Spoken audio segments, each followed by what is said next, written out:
Good morning students, आपका स्वागत है कक्षा छठी के ई लर्निंग हिंदी के रामायण के कक्षा में। जैसा कि आप जानते हैं, इससे पहले हम लोग जो है रामायण के पहले 2 चैप्टर्स रिवाइज कर चुके हैं।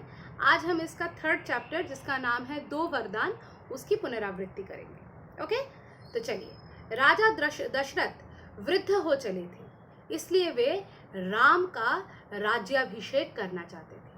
उन्होंने राम को राजकाज में शामिल करना शुरू कर दिया था। उन्होंने राम को युवराज बनाने और उनके राज्याभिषेक की घोषणा की। राम के राज्याभिषेक के लिए तैयारियां होने लगी। उस समय भरत और शत्रुघ्न ननिहाल में थे। याद आ गया? बहुएं लेकर आ गए, राजी खुशी दिन कट रहे थे। तो उसी वक्त जो है अब मतलब महाराज दशरथ को लगा कि देखिए, अब तो मेरे बच्चों की शादी भी हो गई है, तो अब मेरे रिटायर करने का टाइम आ गया है। तो मैं अपने बड़े बेटे और सबसे योग्य मतलब पुत्र को, भगवान राम को जो है उनका राज्याभिषेक कर दूंगा। और उनको मतलब ये इसलिए वो उनको जो है हमेशा राजकाज में शामिल करने लगे कि उनको प्रैक्टिस हो जाए। और जब वो उन्होंने राज्याभिषेक की घोषणा करवाई पूरे राज्य में, तब भरत और शत्रुघ्न अपने अपने ननिहाल गए हुए थे।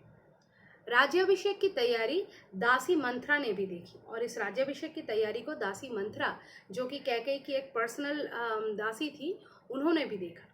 दासी मंथरा ने कैकेयी से कहा कि तुम्हारे सुखों का अंत होने वाला है।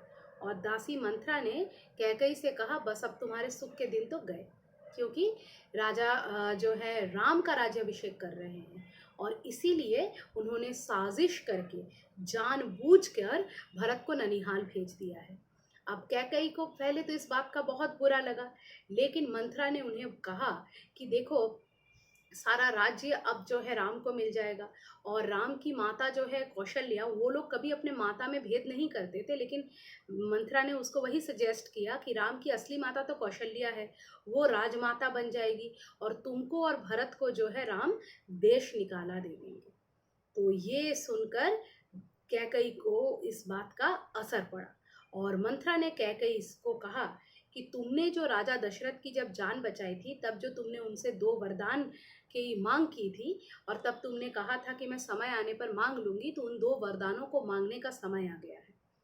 तो उसने वही याद दिलाया, और रानी कैकेयी ने कहा कि ठीक है, वो भरत की को राजगद्दी दिलाने के लिए कुछ भी कर सकती है। इसलिए जब दशरथ जी वहाँ राजकाज में बिजी थे, वो एकदम मतलब पूरी तरह से राम को राजा देखने की तैयारी में एकदम बहुत बड़ा सा जश्न कर रहे थे, तब कैकेयी जो है अंदर ही अंदर जल भुनकर राख हो रही थी। और उसने क्या किया था? उसने अपने आप को कोप भवन में बंद कर लिया था। ठीक है, आज के पाठ में इतना ही। नेक्स्ट दिन हम इसके 2nd पार्ट को पढ़ेंगे। धन्यवाद।